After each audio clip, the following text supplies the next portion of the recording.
se liga aí nos vinhos da África do Sul, que são excelentes opções de custo-benefício para esse momento, não só para esse momento, mas para ampliar seus horizontes no mundo dos vinhos. Então, se tem curiosidade de saber mais sobre eles, vem com a gente que a gente vai explorar isso aqui com vocês.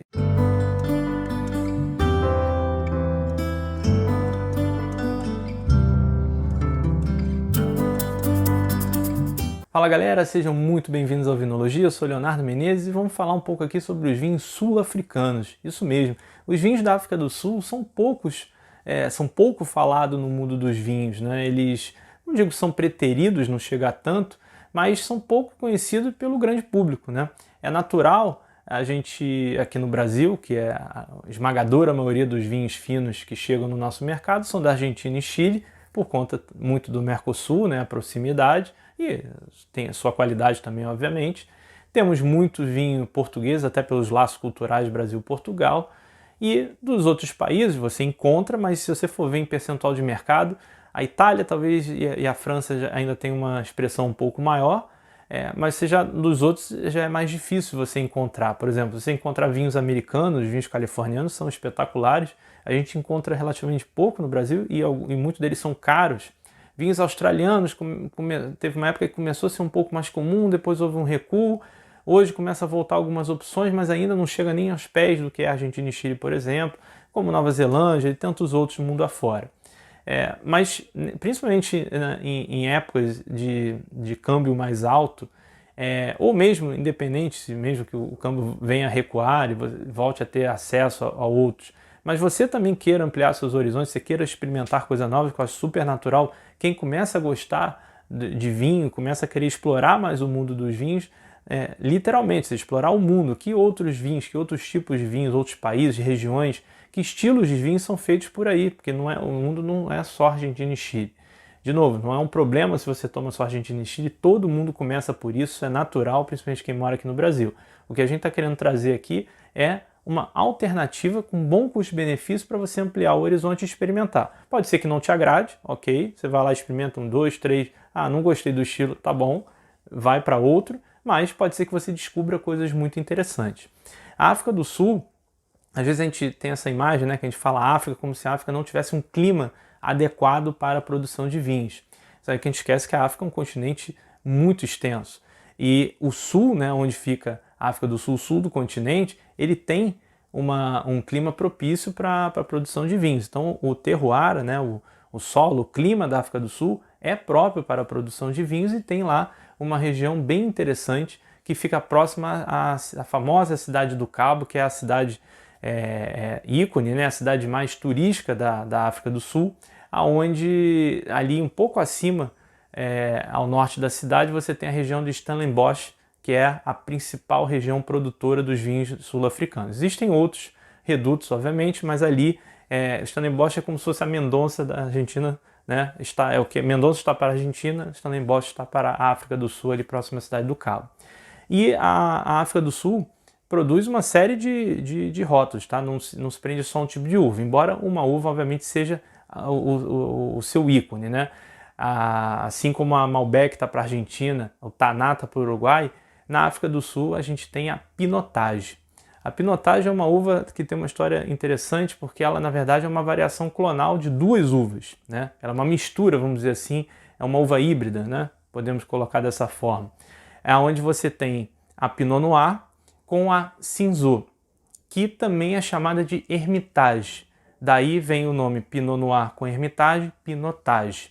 Então ela não é um blend como a gente se refere aos blends tradicionais. Por exemplo, se você pegar um vinho, pegar uma uva Pinot Noir, fizer um vinho Pinot, pegar uma uva Hermitage, fizer um vinho do Hermitage e depois misturar, isso é um vinho de corte, um vinho blend.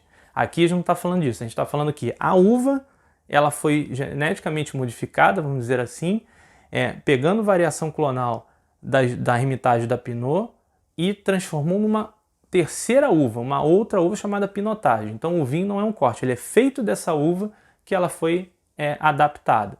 E ela ela se deu muito bem no terroir sul-africano e virou o ícone deles, não é à toa. É uma uva bem interessante, embora com um estilo totalmente diferente. Quem está acostumado ao Malbec da Argentina, ao Cabernet ou Syrah do Chile, vai sentir uma diferença grande. sentir pro bem ou pro mal, o seu paladar é que vai dizer, a gente sempre fala aqui no canal e não cansa de falar, o seu paladar, o seu gosto é o que manda.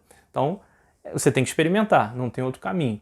Então, é uma uva bem interessante, ela é mais encorpada do que a Pinot Noir, ela tem um aroma muito intenso, já não é tanto aquele aroma de fruta que você conhece da Pinot Noir, ela já tem um aroma mais complexo, tá? Tem até alguma coisa, lembra um pouco de combustível fóssil, como a gente fala, mas não entendo como você vai cheirar gasolina, não é isso, longe disso, mas ela tem algum aroma de coisas fósseis ali, que é uma característica exclusiva do terroir sul-africano, e outros elementos, mas é bem interessante, tá? Então ela já é uma uva um pouco mais encorpada, seria de pouco corpo para médio corpo, vamos dizer assim, e com aromas bem diferentes, é uma alternativa bacana. E você consegue encontrar pinotagens com preço bem adequado, aliás, com quase todos os vinhos sul-africanos, né?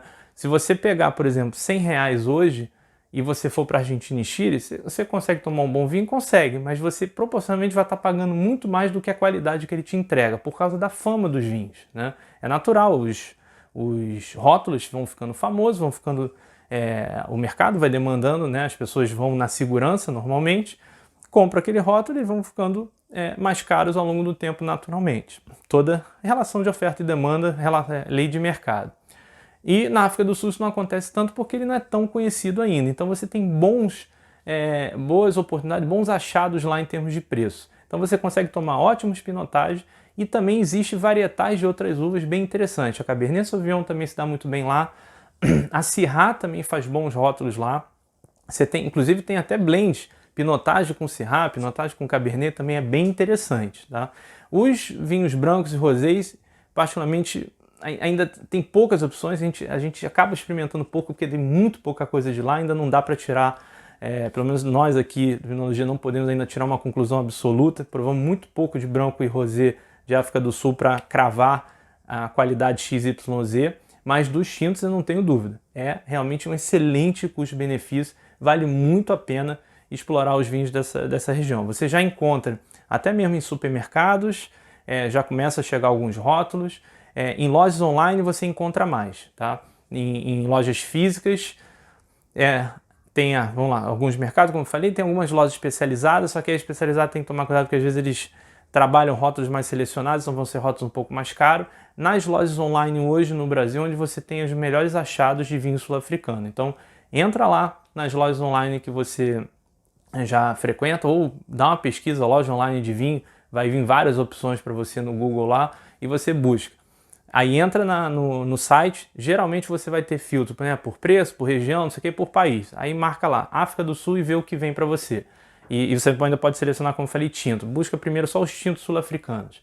Você vai ver muita coisa interessante. Você não vai ter ainda uma grande variedade de rótulo, né? Você não vai encontrar quantidade de rótulos que você encontra em Argentina e Chile, lógico, mas você já encontra bastante opção. Recomendamos muito vocês explorarem esse canto do mundo aí, a África do Sul. Inclusive, é um dos destinos que está na lista nossa aqui no Vinologia. A gente gostaria no futuro aí a gente poder visitar lá a região do Stellenbosch, a gente não conhece ainda, que dizem que é muito bacana o passeio pela cidade do Cabo em si, dizem que é uma cidade muito bonita, e a região também diz que a estrutura está bem bacana para receber os turistas, com hotéis perto de vinícolas, com bons restaurantes, as vinícolas também fazendo tours e degustações e almoço e jantar harmonizado, então tem muita coisa estruturada lá já na África do Sul, eles estão muito mais evoluídos do que a gente às vezes imagina aqui, olhando à distância. Então é um país que tem muito para entregar para a gente, muito que contribuir no mundo dos vinhos, e ele já é um dos top 10, ou seja, um dos 10 maiores produtores mundiais de vinho. Então não estamos falando de qualquer um, a gente está falando de um peso pesado já no mundo dos vinhos, que ainda por N questões culturais ou de mercado, etc., ainda não é tão comum no Brasil, mas que aos pouquinhos está crescendo. Então fica aqui a dica do Vinologia, explore a África do Sul, que tem muita coisa legal lá. Então, deixa aqui nos comentários se vocês já experimentaram algum vinho da África do Sul, um especial Pinotage, que é o Grand Cru, como a gente falou. O que vocês acharam? Gostaram, não gostaram?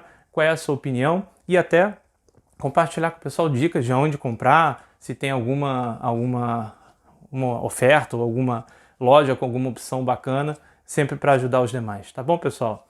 Então era isso que a gente queria passar, ter ajudado a ampliar aí o horizonte do mundo dos vinhos para vocês e ajudado a descomplicar um pouquinho mais a ciência do vinho.